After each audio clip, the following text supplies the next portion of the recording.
Ladies and gentlemen, honorable members of Congress of the Philippines, His Excellency Ferdinand Romualdez Marcos Jr., President of the Republic of the Philippines.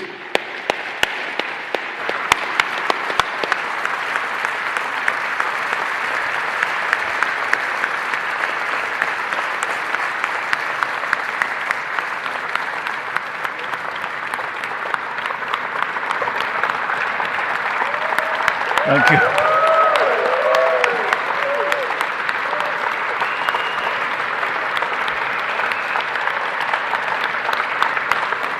Thank you. Thank you very much. Allow me to greet Vice President Sara Zimmerman Duterte, the former presidents, our former presidents, President Joseph Ejercito Estrada and President Gloria Macapagal Arroyo, Senate President Juan Miguel Zubiri, and the honorable members of the Senate, House Speaker Ferdinand Martin Romualdez, and the honorable members of the House of Representatives, Chief Justice Alexander Gismundo, and the honorable justices of the Supreme Court, His Excellency, Most Reverend Charles John Brown, and the esteemed members of the Diplomatic Corps, Executive Secretary Lucas Bersamin and the members of the Cabinet, First Lady Luis Araneta Marcos,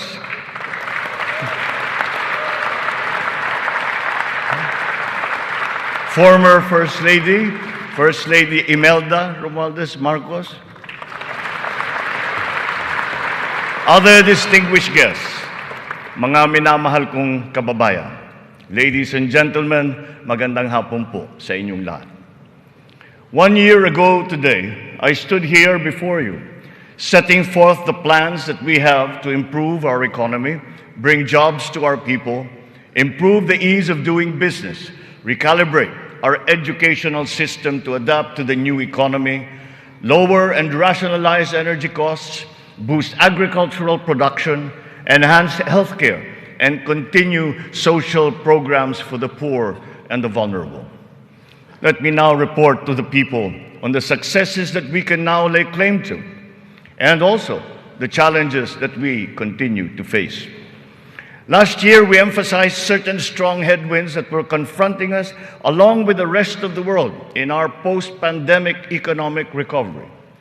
And the biggest problem that we encountered was inflation. Maraming kaganapan sa mundo ang nakapagpagulos sa maayos na takbo ng pandaigdigang merkado. Bukod sa digmaan sa Ukraine, naroon ang patuloy na epekto ng pandemya. Pinalala pa ito ng pagbabawas ng produksyon ng mga bansang pinagkukuhanan natin ng langis.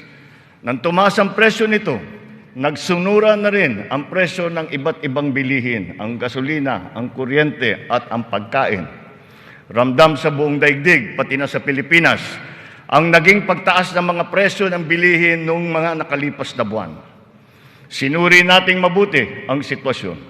Sa tulong ng ating mga ekonomista, nakapagbalangkas tayo ng mga polisiya na magsisilbing pundasyon ng ating ekonomiya sa mga susunod na taon. Ito ay nakasaad sa ating medium-term fiscal framework na sinuportahan ninyo sa Kongreso. Kasabay nito ang paglulunsad ng mga estratehiya na mapalakas sa kakayahan ang ating mga kababayan at mga sektor ng ating ekonomiya. Nakakita po tayo ng magagandang resulta. While the global prospects were bleak, our economy posted a 7.6% growth in 2022, our highest growth rate in 46 years.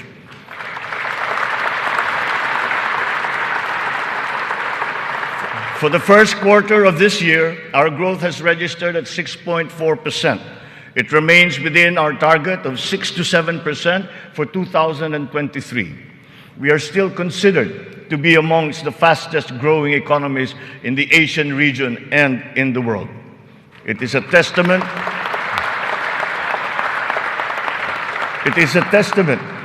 to our strong macroeconomic fundamentals. Our financial system, the nerve center of our economy, remains strong and stable. Banks, the transmission arms of our monetary policy, have strong capital and liquidity positions. Stimulated by the relaxation of pandemic restrictions, transactions once again have flourished alongside the booming e-commerce that was undeterred by the pandemic in 2022. The digital economy contributed 2 trillion pesos, the equivalent of 9.4% of our GDP. The economy is revived and rejuvenated, backstopped by a favorable enabling environment and the strong rule of law. This year, the World Bank projects a 6% overall growth rate, well within the range of our targets for the year.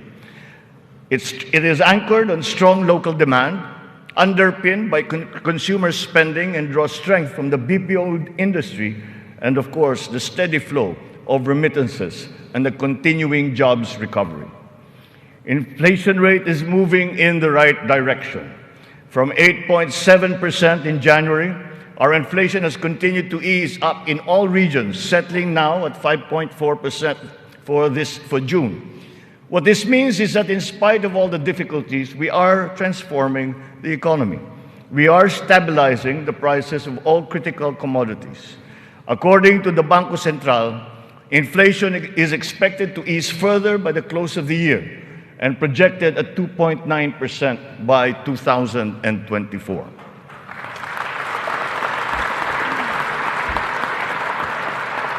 On matters of the economy, there are many things over which we have no control.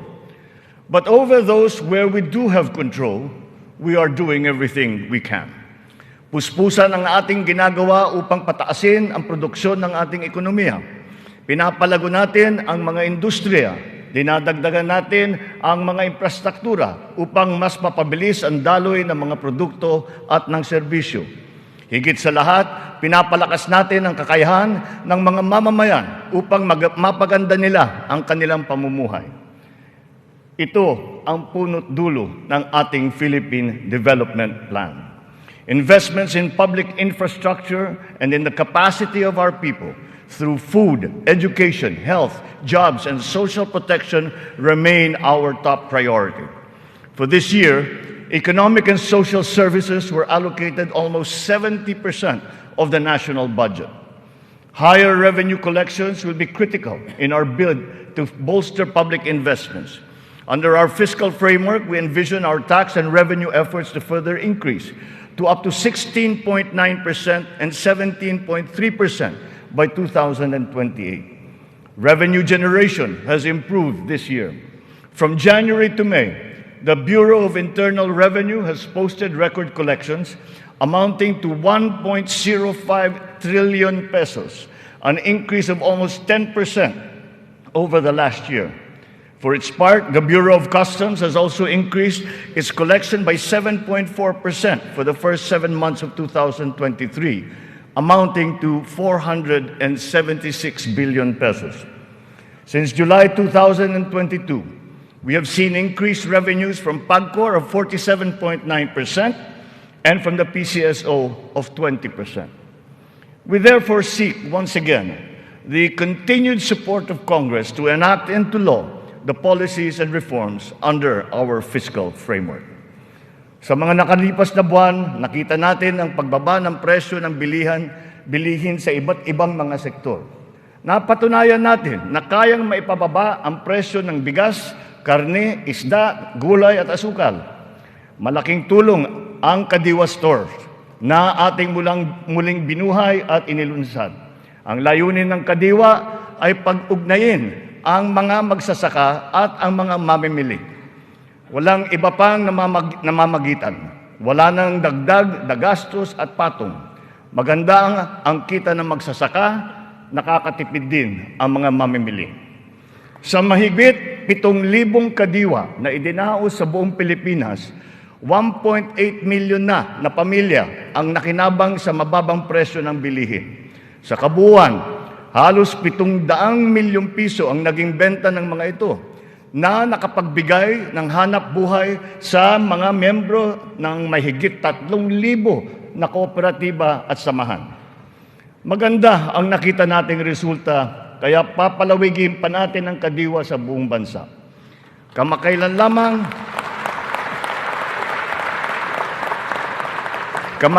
lamang ay nagsanib puwersa na ang mga ahensya ng pamahalaan upang lalo pang patibayin ang kadiwa.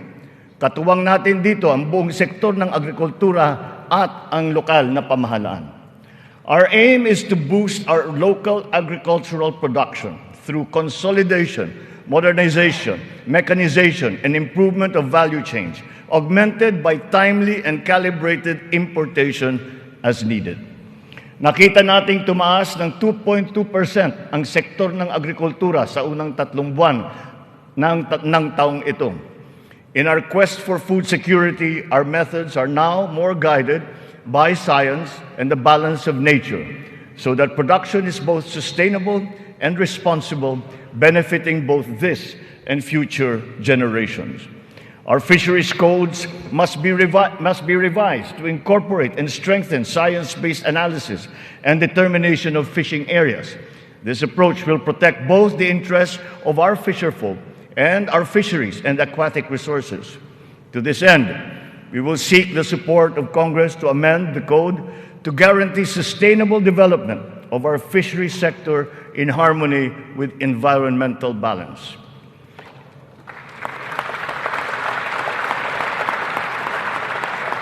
Ipinagbubuklod natin ang mga magsasaka sa pamamagitan ng farm and fisheries clustering at mga livestock multiplier farms. 300 cluster na ang ating natukoy na binubuo ng halos 700 kooperatiba at may lawak na mahigit na 200,000 hektarya ng bukirin. Upang mas mapabilis at mas mapadali ang pagbuo ng kooperatiba, kakailanganin natin ang suporta ng Kongreso na maamyendahan ang Cooperative Code. Sa pamamagitan nito, unti-unting lalakas ang kanilang produksyon at puwersa sa merkado. Totoo ang kasabihan, mas malapas basta't sama-sama. Pinapalawak natin ang kanilang kaalaman sa makabagong mga teknolohiya at pamamaraan. Isa na rito ang paggamit ng biofertilizer na gawa sa Pilipinas at subok din at maaasahan. Sa balanced fertilizer strategy, gaganda ang ani ng mga magsasaka. Hindi na nila kailangan pang umasa sa mas mahal at imported na fertilizer. Bilang tulong sa mga magsasaka, namigay ang pamahalaan ng mahigit 28,000 mga makabagong makinarya at mga kagamitan sa iba't ibang dako ng Pilipinas. Sa ilalim ng iba't ibang mga programa ng kagawaran ng agrikultura, namigay ang pamahalaan ng mahigit na 50 milyong binhi ng palay, mahigit 1 milyong binhi ng mais, at sari-saring mga binhi ng gulay. Nagpamigay tayo ng mahigit 100,000 binhi ng nyug at nagpatanim sa halos 10,000 hektarya ng lupa sa buong bansa. Lahat ng mga binhing ito ay makabago, hybrid at mataas ang kalidad. Sa naging pagtaas ng presyo ng gasolina at pataba, nagdala ng kaunting ginhawa ang mga fuel at fertilizer discount vouchers na ating pinamigay sa mga nahihirapang magsasaka. Ang mga natanggap nating donasyon na pataba mula sa China, pinimigay na natin kaagad sa kanila. Isa sa mga dahilan ng pagtaas ng presyo ay ang mga smuggler, mga hoarder at mga nagmamanipula ng presyo ng produktong agrikultural. Hinahabol at ihaabla natin sila.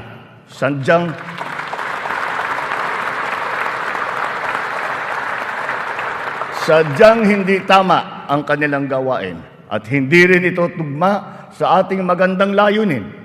Pandaraya ang kanilang ginagawa. Napapahamak hindi lamang ang mga magsasaka, kundi tayo rin mga mamimili. Kaya hindi natin papayagan ang ganitong kalakaran. Bilang na ang mga araw ng mga smuggler at hoarder na yan.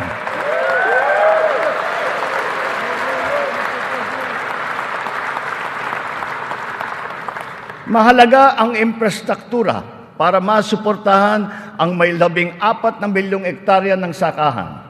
Inayos natin ang geo-agri map ng mga farm-to-market roads ng buong bansa upang maidugtong mabuti ang mga sakahan sa mga pamilihan. Alinsunod dito, karagdagang 600 kilometro ng mga FMR ang ating nilatag sa iba't ibang panig ng bansa. Binigyan din natin ng patubig ang mahigit na 49,000 hektarya ng bukirin sa buong Pilipinas. Nagpagawa tayo ng halos 4,000 mga karagdagang fabrication lab, production at cold storage facility na magagamit ng lahat. Sa tulong ng Kongreso, nakapagpatayo tayo ng 24 na multi-species hatcheries upang maparami ang produksyon ng mga isda. Nakabantay tayo sa anumang banta ng mga sakit at peste na maaring dumapo sa mga pananim at alagang hayop. Malapit na tayong magkaroon ng mga epektibong gamot at bakuna labang sa mga ito. Samantala, pinapalakas natin ang biosecurity levels ng mga alagang hayop bilang panlaban sa sakit. Tayo rin ay naghahanda sa El Nino na nagbabadyang tumama sa mga darating na buwan. Nagsimula na tayong maghanda at ang mga buffer stock at ang mga kagamitang patubig ay hinahanda na. Kung kinakailangan, magsasagawa pa tayo ng cloud seeding upang makapagdala ng ulan. Kasabay ng lahat na ito, hinihimok din natin ang ating sambayanan na magtipid ng tubig para sa malawakang paghanda sa banta ng tagtuyot. Tulad ng ating ipinangako, ipinagpatuloy natin ang reformang pansakahan. Mahalagang haligi ito ng sektor ng agrikultura na ating inaayos. Nitong nakalipas na taon, mahigit 70,000 titulo ng lupa ang ginawad sa mga benepisyaryo ng reformang agraryo.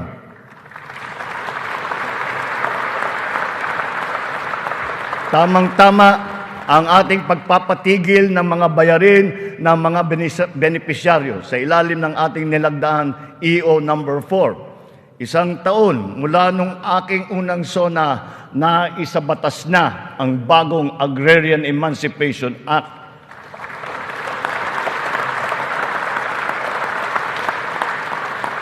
Dahil dito, ang 57 billion piso ng utang na pinapasan ng mahigit 600,000 benepisyaryo ay tuluyan ng nabura.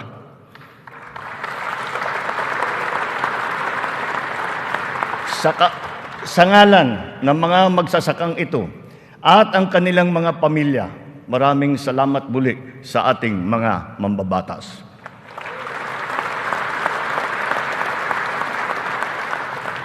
Ang tubig ay kasing halaga rin ng pagkain. Kailangan natin tiyakin na may sapat at malinis na tubig para sa lahat at sa mga susunod na salinlahi. Kasama na rito ang tubig na ginagamit natin para sa sakahan. Considering its fundamental importance, water security deserves a special focus. Our efforts must not be scattershot, but rather cohesive, centralized, and systematic. So given that urgency, we have created the Water Resources Management Office to specifically handle the delicate job involving this most precious resource. Nakikipag-ugnayan tayo sa Kongreso upang maipasa ang batas para sa pagbuo ng isang Department of Water Resource Management.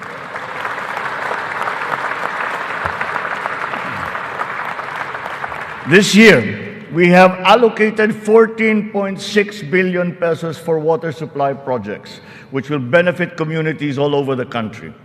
Recently, the water supply of NCR and Rizal received a significant boost from the first phase of the Wawa Bulk Water Supply Project. The water supply will increase as the project enters the second phase. We have installed 6,000 rainwater collection systems across the country in preparation for the looming dry spell brought about by El Nino. One of the keys to continuing economic growth is infrastructure development. So we will build better and more. Our 8.3 trillion peso Build Better More program is currently in progress and being vigorously implemented.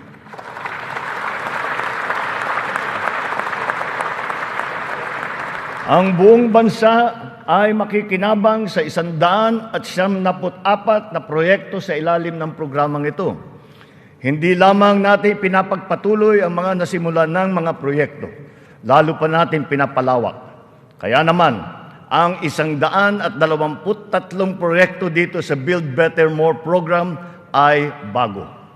The flagship projects cover investments in the areas of physical connectivity, water resources, agriculture, health, digital connectivity, and energy. Physical connectivity infrastructure, such as roads and bridges, seaports, airports, mass transport, account for 83% of this program. Our infrastructure spending will stay at 5 to 6% of our GDP.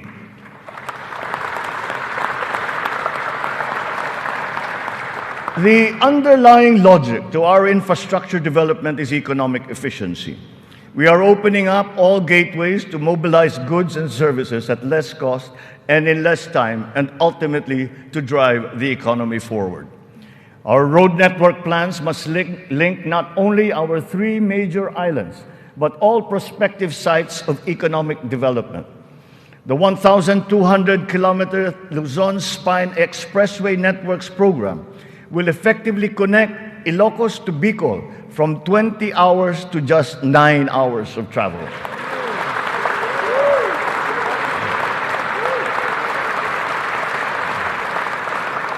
Under the Mega Bridge program, 12 bridges totaling 90 kilometers will be constructed, connecting islands and areas separated by waters.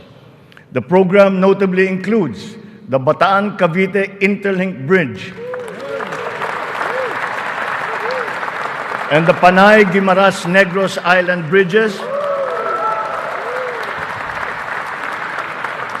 each spanning 32 kilometers, and also the Samal Island Davao City Connector Bridge. As of June this year, we have constructed, maintained, and upgraded more than 4,000 kilometers of roads and around 500 bridges across the country. Crucial airport and port development projects across the country have also been completed, including Cebu Pier's 88 Smart Port and the new passenger terminal buildings of Clark Airport and the Port of Calapan. We initiated several railway projects with a total length of more than 1,000 kilometers. Notably, the southern leg of the North-South commuter railway system is now in full swing. In a few years, travel from Pampanga to Laguna will be reduced from 4 hours to just 2.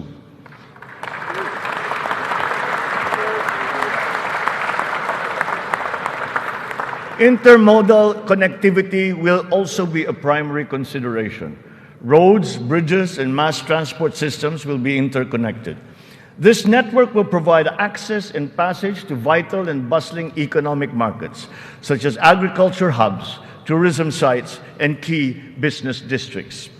For strategic financing, some of the nation's high-priority projects can now look to the newly established Maharlika Investment Fund without the added debt burden.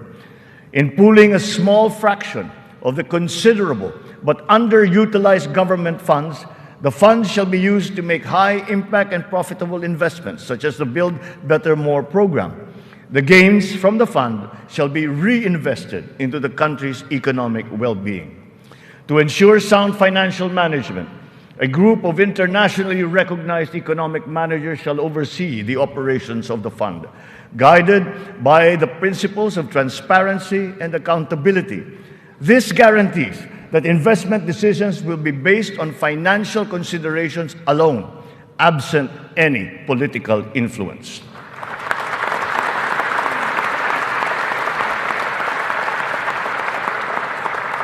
The funds for the social security and public health insurance of our people shall remain intact and separate. Owing to favorable market conditions, the price of crude oil has stabilized. Since last year, gasoline and diesel prices have gone down by 18% to 29% respectively. We have built 8 new additional power plants. This brings to 17 the total number of power generation facilities that have been switched on across the country since last year. substantially increasing our energy production by 1,174 megawatts. Alongside power generation, we are also as relentless in pursuing total electrification. Since my assumption into office, almost 500,000 homes have been given access to electricity. We will spare no effort to achieve full household electrification by the end of my term. 100% is within our reach. When it comes to energy, renewable energy is the way forward. We are aggressively promoting renewables so that it provides a 35% share in the power mix by 2030, and then on to 50% by 2040. To accelerate the realization of this green energy goal, we have opened renewable energy projects to foreign investments. Since last year, an additional 126 renewable energy contracts with a potential capacity of 31,000 megawatts have been awarded. To date, we have over 1,000 active projects spread all over the country. 299 of these are solar, 187 are wind, 436 are hydroelectric, 58 biomass, 36 geothermal, and 9 are ocean-powered. The Malampaya project has been a boon to our country, energizing 20% of Luzon. The renewal of the contract guarantees continued revenues and energy production for another 15 years. But aside from Malampaya, we will also push for more gas exploration in other parts of the country. The national government has also partnered with the BARM in regard to energy exploration and development, and also its utilization within its territorial jurisdiction. We therefore expect to see renewed investor interest in its promising sites. We finally have a unified national grid with the interconnection of the Luzon, Visayas, and Mindanao grids. The one grid, one market will enable more efficient transfers and more competitive pricing of electricity throughout the country. However, 68 grid connections are much delayed, according to the ERC's count. We are conducting a performance review of our private concessionaire, the National Grid Corporation of the Philippines. We look to NGCP to complete all of its deliverables, starting with the vital Mindanao, Visayas, and Cebu Negros Panay interconnections. Habang pinapabuti natin ang lagay ng ekonomiya, pinapalakas din natin ang kakayahan ng Pilipino. Ito ay sa pamamagitan ng mahalagang armas ng edukasyon, magandang kalusugan at trabaho. Malaking bahagi ng pondo ng pamahalaan ay inilaan para sa mga ito. Sa ating pagtahak sa kaunlaran, walang mamamayang Pilipino ang maiiwanan. Para sa atin, ang bawat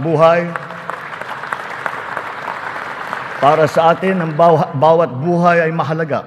Ano man ang edad, kasarian, pangkat, relihiyon o pisikal na kondisyon, sila ay kukupkupin at tutulungan. Naglalaan tayo ng sapat na pondo para sa mga paglingap ng mga lubos na nangangailangan. Layunin natin na sila ay makabangon, mabigyan ng sapat ng kakayahan at maging produktibo. Hindi lamang DSWD, kundi pati ang DOLE, ang DepEd, TESDA, CHED ay tumutulong sa ating mga kababayang nangangailangan. Ang AIX, TUPAD, TVET for Social Equity, Social Pension for Indigent Senior Citizens, at ang Cash for Work para sa mga PWDs ay ilan lamang sa mga mahahalagang programa ng pamahalaan para sa kanila. Nariyan din ang Integrated Livelihood Program Kabuhayan upang matulungan ang mga maliliit na negosyo. We are inclusive in our pursuit of social protection. The pension of the military and the uniformed personnel is as important, as urgent, and as humanitarian as that of all other civilian Filipino employees. Efforts are underway to make it fully functional and financially sustainable. We are once again working closely with Congress to ease the transition from the old system to the new one, so as to be able to guarantee that no effects are felt by those in the uniformed services.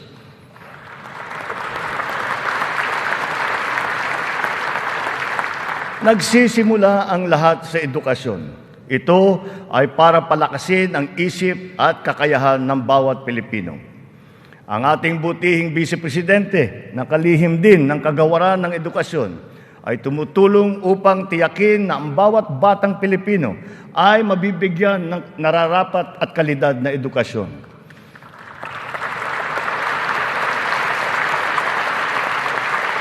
We have renewed hope in giving the best to our next batches of students, especially the 28.4 million learners who return to school this year.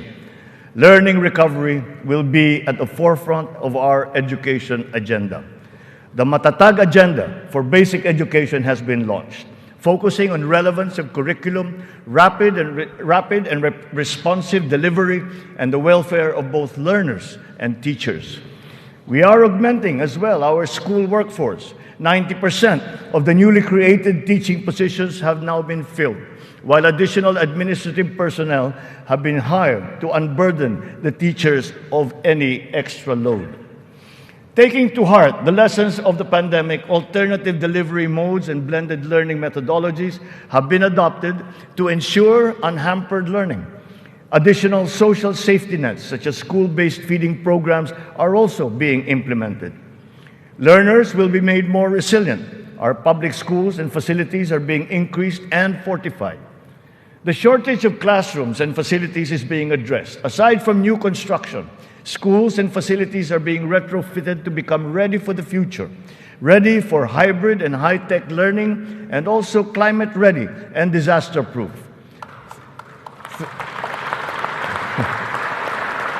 Through the DepEd Partnership Assistance Portal, private sector partners continue their assistance in the rehabilitation and improvement of schools as part of their corporate social responsibility programs.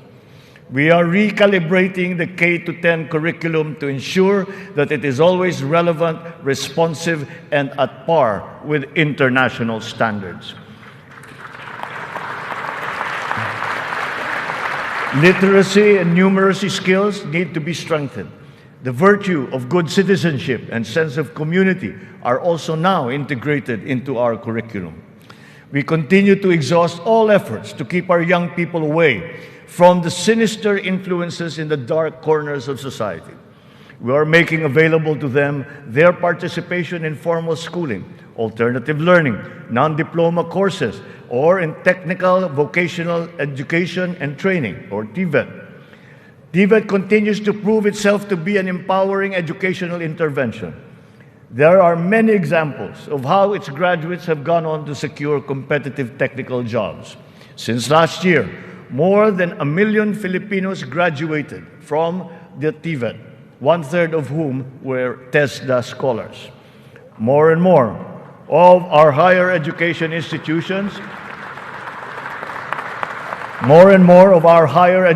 institutions have reached world-class status.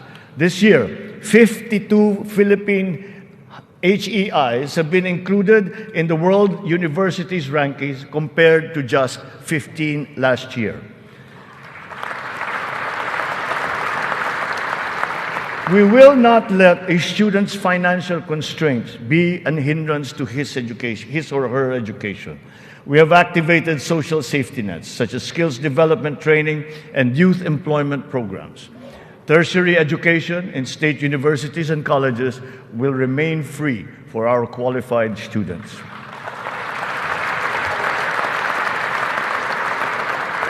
Last year, out of the 4.1 million enrolled college students, almost 50% were beneficiaries of the country's free higher education under the Universal Access to Quality Tertiary Education program.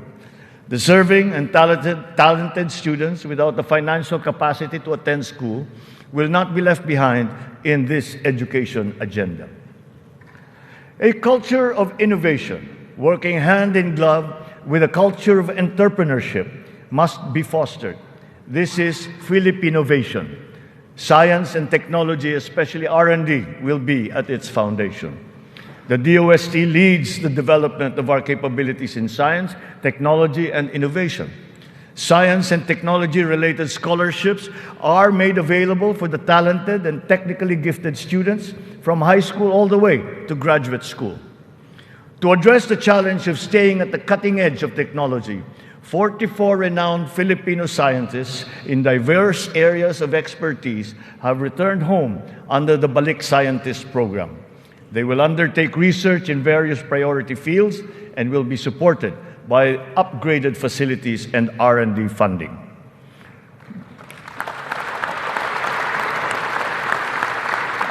The Philippines has launched 2 additional satellites into space. Together with the first satellite, they will track weather, predict storms, evaluate soil and water supplies, analyze shifts in population, and be used for traffic management, geohazard mapping, risk assessment, and even including security and defense. Science, technology, and innovation will drive the quality and competitiveness of our workforce, as well as our manufacturing, export, creative, and service industries, in existing markets and in new ones waiting to be explored. The bane of the mismatch between jobs and skills among our workforce is being rectified through strengthened government, industry, labor, academe partnerships, and the continuous reskilling and upskilling training programs that we have put before our workforce. For our seafarers to continue to excel, maritime education in the Philippines has been strengthened. This will progress and solidify our country's position as a global maritime hub through the steady supply of competent Filipino seafarers to foreign merchant marine vessels.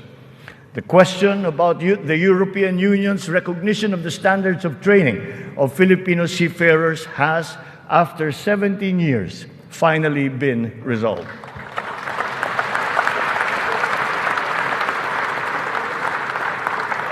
This development now effectively maintains the Filipino seafarers' distinct competitive advantage in the global shipping labor market. To address the current shortage of healthcare professionals in our country and to help us achieve our goal of universal healthcare, we are greatly expanding our medical and nursing education programs. We will push the envelope even further. We are helping nursing graduates hurdle their board exams so that they will obtain their licenses and join our pool of healthcare professionals.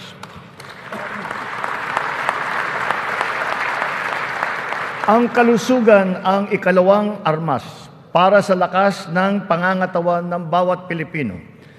Isinusulong natin muli ang kalusugan ng Pilipino.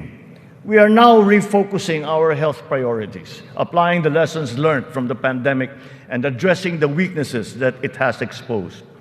Healthier communities and lifestyles are our advocacy. We have launched convergent programs to address hunger and nutrition-related issues amongst our people, especially the children, like stunting and wasting. Last week, we introduced the pilot food stamp program, which seeks to supply the nutrition needs of the million most food-poor Filipinos. The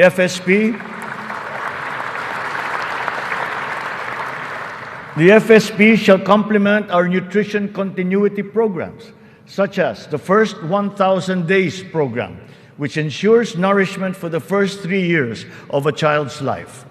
The supplemental feeding program is for our children attending daycare centers. The K-6 program will feed kindergarten to grade 6 public school students who are suffering from wasting and severe malnutrition. We are catching up on the routine vaccinations of our children. As of this year, more than 80% of our eligible children have been vaccinated against measles, rubella, and polio. Nananawagan ako sa lahat ng mga magulang na kumplituhin ang mga bakuna ng kanilang mga anak at magtungo sa pinakamalapit na health center para sa mga libreng bakuna.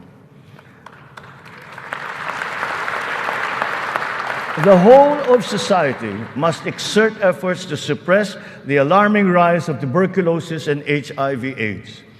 To stem the tide, the strategic plan is to ensure early diagnosis and treatment and ample testing sites and medications. Our healthcare system is undergoing structural changes. Public health facilities are being increased, both in number and in capability.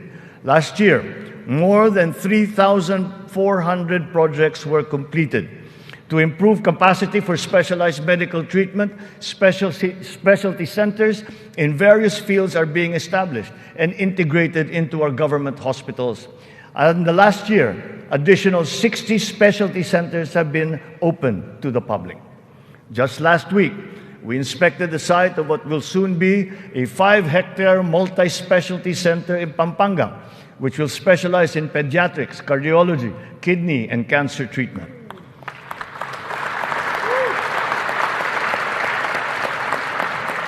We are working for a more direct, efficient delivery of services through integrated primary care providers and networks in partnerships with the LGUs and our partners in the private sector.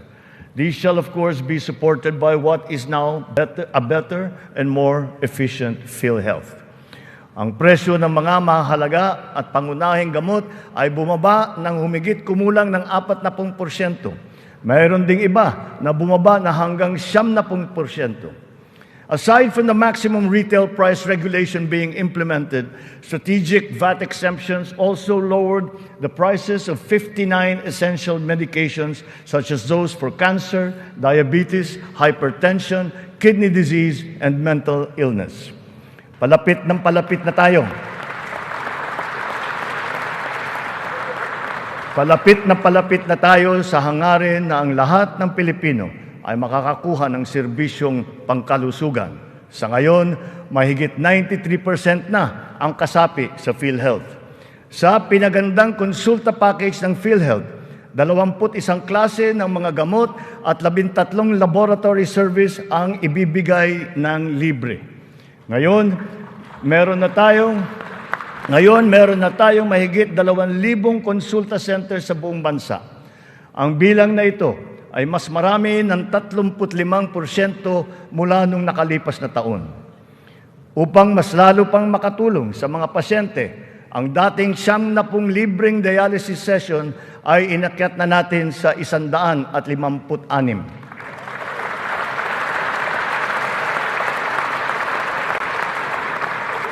Mga kababayan, libre na po ngayon ang dialysis para sa karamihan ng Pilipino.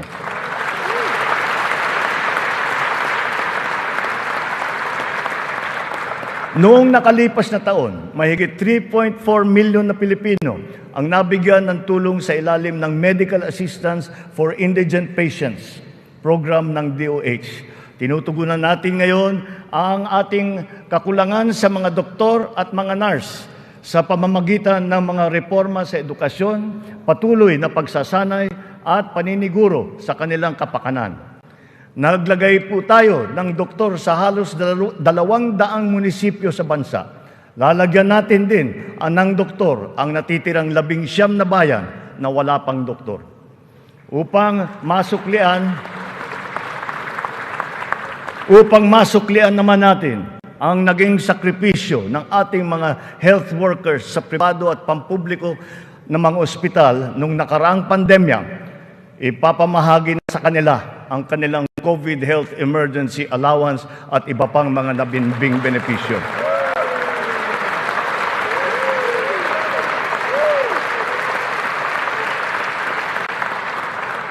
Kasabay ng pangangalaga natin sa edukasyon at kalusugan ng ating mamamayan, tinitiyak din natin na may sapat at magandang hanap buhay sa loob at maging sa labas ng bansa.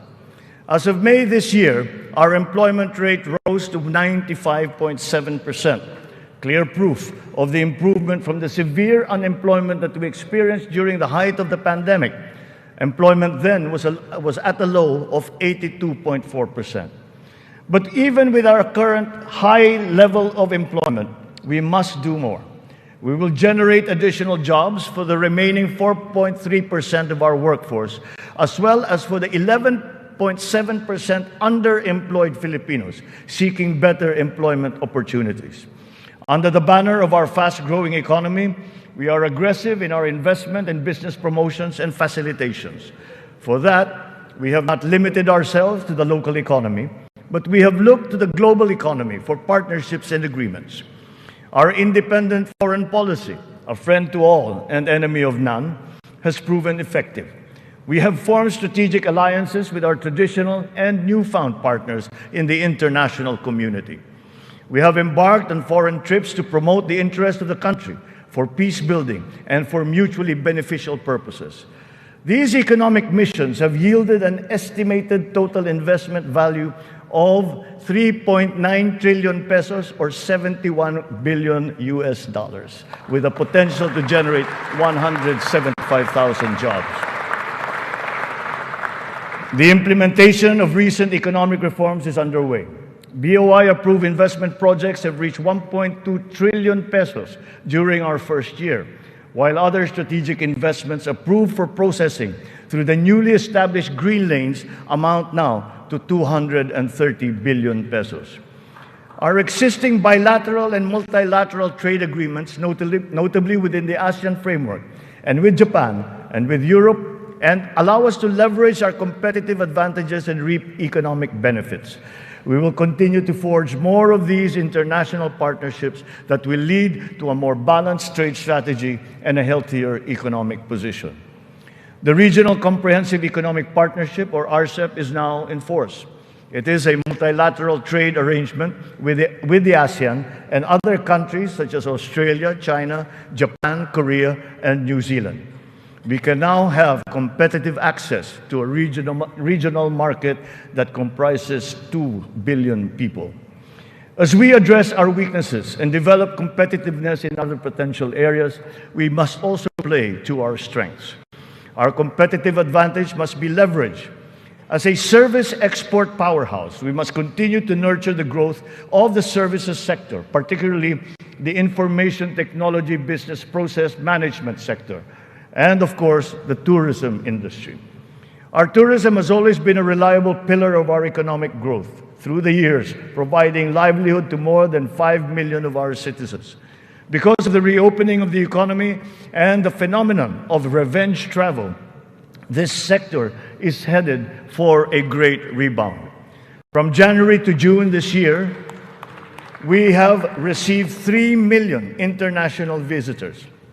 This number is already 62% of our 4.8 million target for the entire year.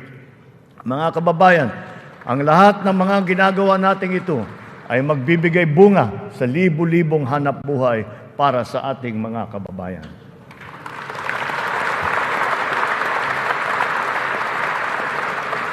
To create these investment opportunities, we must ensure that an enabling business environment is in place, that there is peace and order, and that the rule of law governs. We will solidify our country's reputation as an attractive and reliable investment destination. Building on institutional reforms of recent years, we have created green lanes for strategic investments and expedited the business processes in various sectors and investment modalities. A progressive and rationalized system of taxation is a component of the ease of doing business. The CREATE law has made our corporate tax and incentive schemes equitable and business-friendly. There are more structural tax reforms that must be introduced to allow us to reach our socio-economic targets. Digitalization is the call of today, not the call of the future, not the call of the future, but of the present. It is here, it is needed, and it is needed today. Government must fully embrace digitalization to provide better service to the people through its vital frontline services and its back-end functions. Digitalization will support the government's data-driven and science-based planning and decision-making. It is the greatest, most powerful tool, not just to improve the ease of doing business, but also against many forms of graft and corruption. Data shows that digitalization, in conjunction with government streamlining efforts, has significantly boosted efficiency. Notable examples are in the areas of government payments, company and business registrations, issuance of permits and licenses, loan applications, and revenue collection. All our digitalization efforts will be linked to our payment systems, whose digital transformation has been accelerating at a remarkable rate. Digital payments accounted for 42% of the total retail payments made in 2022, whether by businesses or individuals or by the government. Its high trajectory is now well positioned to achieve Bangko Central's target of 50% of total retail payments by this year. The eGov PH app has also been launched. As envisioned, all key government services are to be integrated into the single and centralized mobile app for the convenience of the general public. The national ID system will be at the core of this digitally transformed network of government services. It will fundamentally change the lives of each Filipino. At 87% total registration, we are now closer to establishing a complete, accurate, and reliable digital database of our own for the entire population. This has already been integrated into the eGov PH app and can be now accessed by our citizens. Consistent with this transformative policy direction, all government offices must then ensure that their vital services are digitalized immediately. In response to this call, the Department of Migrant Workers launched last week the Department of Migrant Workers Mobile to make the journey of our overseas Filipino workers easier. Because of system upgrades, our internet speed has improved. As of June of this year, our fixed broadband speed ranks 47th amongst 180 countries. This ranking is 11 places higher than it was last year. Our mobile internet speed is now ranked at 83 out of 142 countries, which is 8 places higher than it was last year. There will be more improvements as our internet infrastructure undergoes further upgrades. Early this year, Starlink went live in the Philippines, now providing high-speed satellite broadband connectivity. Our national fiber backbone and broadband ng MASA projects will also deliver high connectivity and high-speed internet. We are prioritizing geographically isolated and disadvantaged areas. The DICT has been directed to consolidate all these digitalized government services into the eGov PH app, to establish the National Government Portal and the Philippine Business Data Bank to improve the internet speed in our country. With our e-commerce roadmap firmly in place, we are poised to take this digitalization drive further and beyond, utilizing e-commerce to take full advantage of new technologies. The first bill that I signed into law was the SIM Registration Act, because we are mindful of the risks and vulnerabilities that can lead to negative consequences. Digital users and consumers shall be protected from identity theft, phishing, other online scams through essential systems and safeguards, such as cybersecurity, data privacy, consumer complaint mechanisms, and financial literacy campaigns.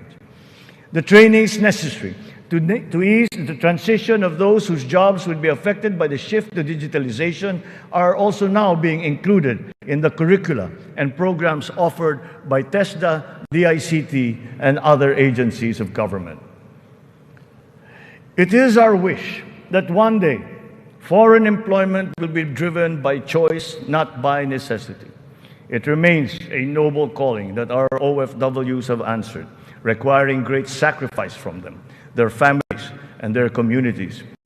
We are engaging with our partners in the international community to ensure a safe working environment for our countrymen. And as we do so, we are also putting in place responsive mechanisms for the social welfare, repatriation, and reintegration of our returning OFWs into the Philippine economy.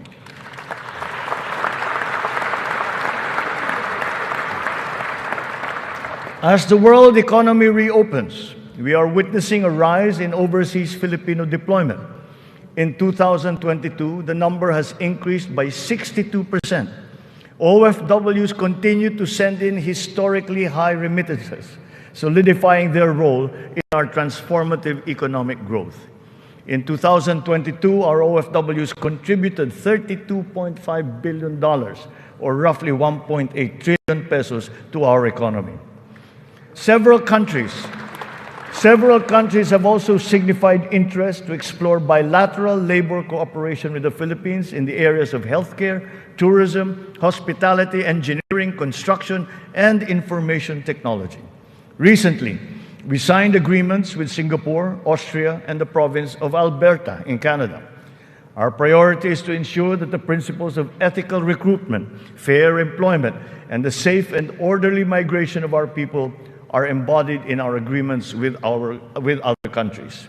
For example, the deployment issue in the Kingdom of Saudi Arabia has now been resolved. And as of today, 70,000 of our OFWs have already been deployed to Saudi Arabia for employment.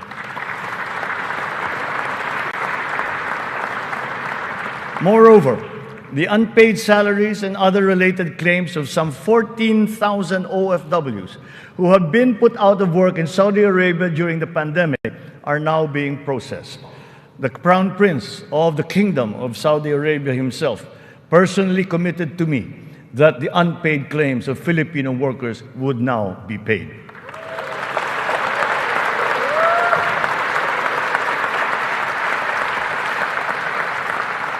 The continued employment of some 50,000 workers and the deployment of many more Filipino seafarers aboard EU vessels has also been assured.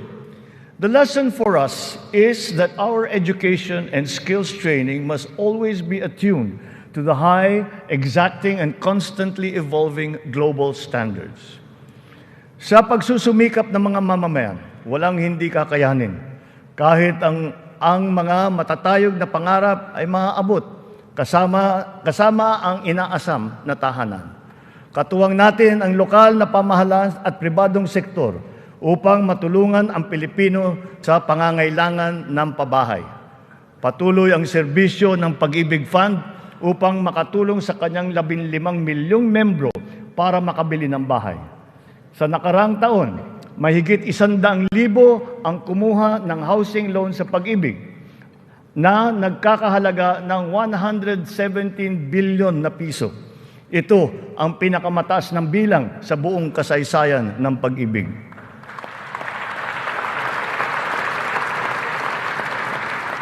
Itong nakalipas na taon, mahigit 148,000 na kabahayan at mahigit 30,000 mga Certificate of Eligibility of Lot Award ang naipamahagi sa Luzon, sa Visayas at sa Mindanao sa ilalim ng sari-saring mga programang pabahay ng pamahalaan.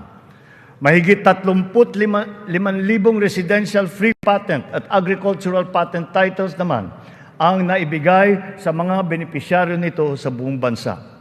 Hindi pa dito natatapos. Papalawigin pa natin ang ating programa sa abot-kayang pabahay, lalo na para sa mga mahihirap nating kababayan. Itong nakalipas na taon, inilunsad natin ang pambansang pabahay para sa Filipino Housing Program o 4PH. Nagkaroon na tayo ng groundbreaking sa 25 lugar sa iba't ibang bahagi ng bansa. Nagpirmahan na rin ng kasunduan upang simulan ang mga proyekto sa mahigit 100 lokasyon.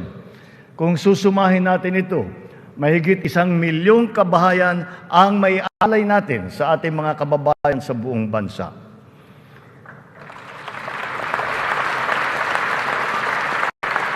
The building blocks of progressive, livable, and sustainable communities will never be complete without appropriate and responsible action to mitigate and to adapt to the effects of climate change.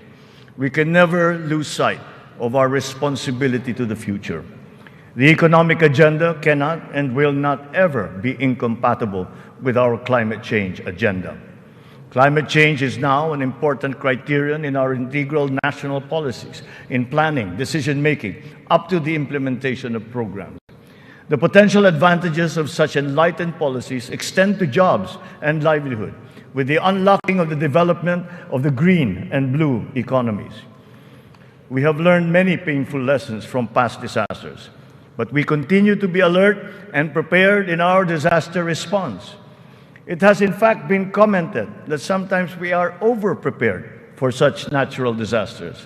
Well, to continue that, we are reorganizing our response teams to make them more adaptable, agile, and effective in times of calamities and crises, with a clear unity of command. Our evacuation centers are being upgraded to withstand the greater forces of the new normal of extreme weather, as well as other natural and man-made disasters.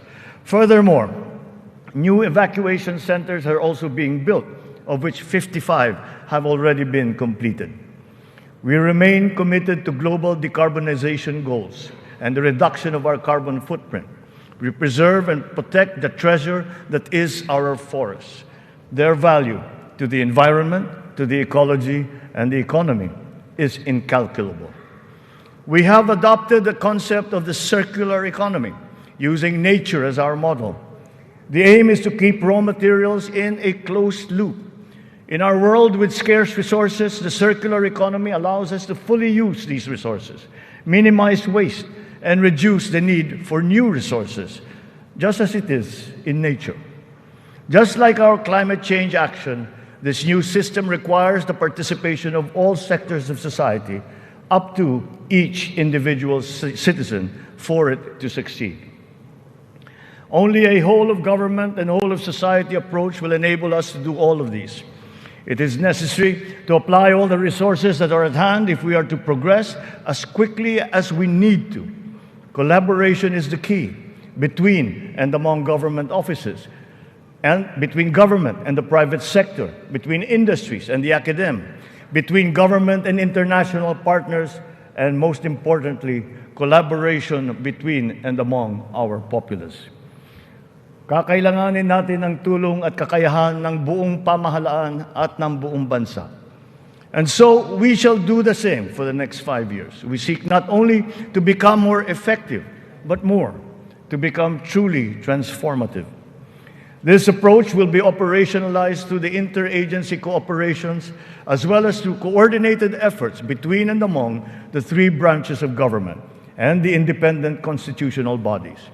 We have organized private sector advisory councils and national local mechanisms to establish the needed linkages. Once again, on this same principle, I urge the government to enact a new government procurement law and a new government auditing code.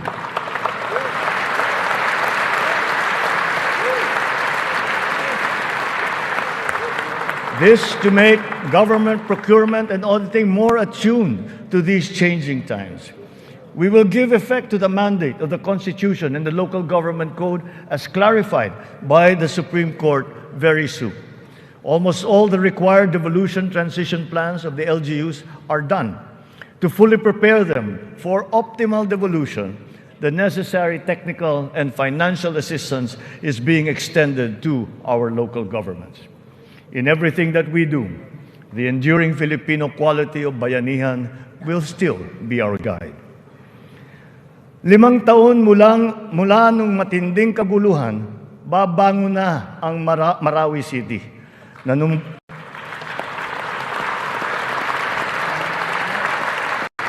Nanunumbalik na ang sigla sa pamayanan, maraming proyekto ang nakumpleto at mga infrastrukturang naitatayo. Kasalukuyan na tayo nagpoproseso ng tulong pinansyal para sa mga biktima ng Marawi Siege upang sila ay makapagsimula muli. Naway mamayani ang pag-asa. Naway magpatuloy ang pagkakaisa, pagmamatyag at paghahangad ng kapayapaan at kaunlaran. We are proud of the progress that the BARM has taken. It will be self-governing. It will be self-governing, it will be progressive, and it will be effective. But this was only made possible because of the cooperation of all key groups. We talked to the local governments, the royal families, the MNLF, the MILF, were all consulted and represented in this transition phase. The international community has also supported us in this smooth transition. Former adversaries are now partners in peace. Its functions have been defined, and its basic laws are now being written.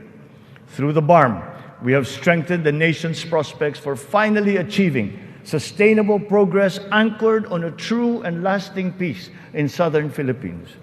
We will continue to support the progress of the BARM, apace with our singular vision for all Filipinos.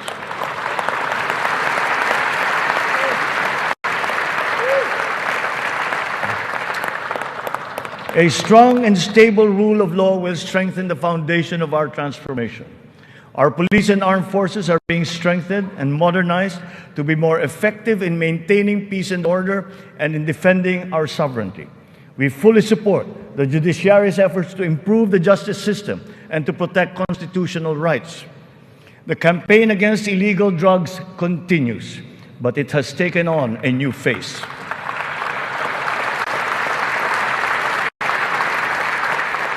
It is now geared towards community-based treatment, rehabilitation, education, and reintegration to curb drug dependence amongst our affected citizenry. Last year, we launched the Buhay Ingatan, Droga'y Ayawan, or BIDA program, and established an additional 102 Balay Silangan Reformation Centers nationwide. We will relentlessly continue our fight against drug syndicates, shutting down their illegal activities,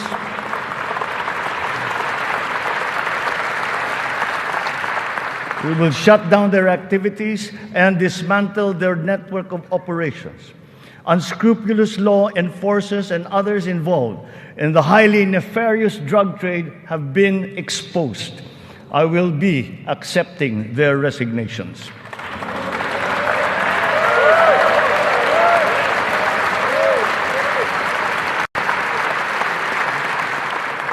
In their stead, we will install individuals with unquestionable integrity who will be effective and trustworthy in handling the task of eliminating this dreaded and corrosive social curse.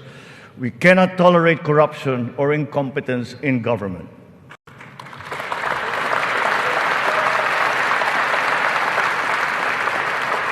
For almost half a century, some of our fellow Filipinos have taken to arms to make their views known and felt.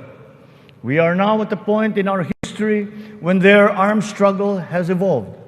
We have now progressed together towards peace and development. We have incorporated capacity building and social protection into our reintegration programs to guarantee full decommissioning of former combatants.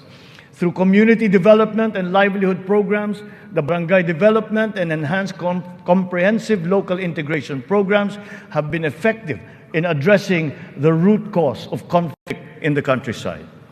To complete this reintegration process, I will issue a proclamation granting amnesty to rebel returnees, and I ask Congress to support me in this endeavor.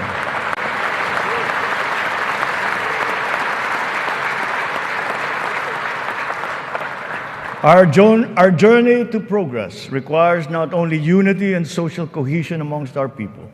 It is also imperative that our nation remains intact and inviolable, our sovereignty preserved. We will protect our sovereign rights and preserve our territorial integrity in defense of a rules-based international order.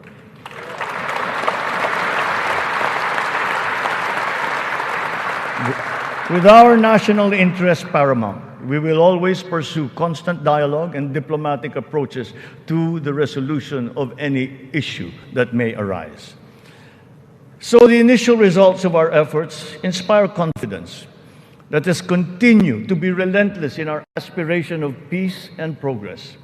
This has not been the work of a single person, neither a single branch of government, nor even the whole government acting alone. This is the collective synergy achieved by all Filipinos working together. It took a whole-of-nation effort to achieve this immediate recovery from our pandemic slump. Unity was what made us rise once more. Nagsisimula pa lamang tayo. Ang pagbangon ng ating bayan ay magpapatuloy pa. Hinihiling ko ang inyong tiwala at pakikiisa. Sa ganitong paraan, makakamtan natin ang ating tanging hangarin, ang maginhawa, matatag at panatag na buhay para sa lahat ng Pilipino.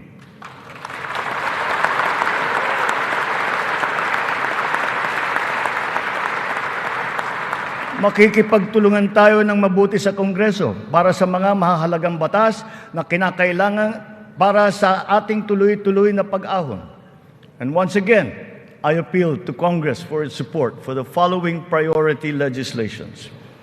The essential tax measures under our medium-term fiscal framework, such as excise tax on single-use plastics, VAT on digital services, rationalization of mining fiscal regime, motor vehicle users charge, road users tax, the military and uniform personnel pension, amendment of the Fisheries Code, amendment of the Anti-Agricultural Smuggling Act, amendment of the Cooperative Code, new government procurement law, new government auditing code, anti-financial account scamming, Tatak Pinoy law, the blue economy law, ease of paying taxes, LGU income classification, and the Philippine Immigration Act.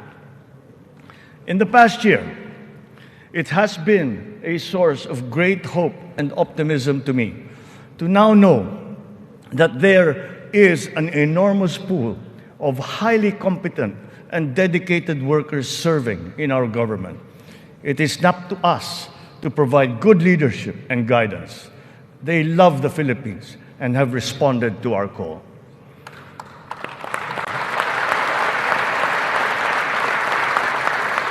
I have stated before that my confidence in our future was grounded in our world-class quality workforce, be they the farmers in the field, corporate giants, government officials, school teachers, health workers, or employees. That confidence has been further buoyed by the demonstration of love for the Philippines. Every Filipino has unanimously risen to the challenge that we have made to them to be part of our nation's future. Handa silang maghandog ng tulong dahil mahal nila ang kanilang kapwa Pilipino at mahal na mahal nila ang Pilipinas. And thus, with this in my heart, I know that the state of the nation is sound and is improving. Dumating na po ang bagong Pilipinas. Maraming salamat po sa inyo.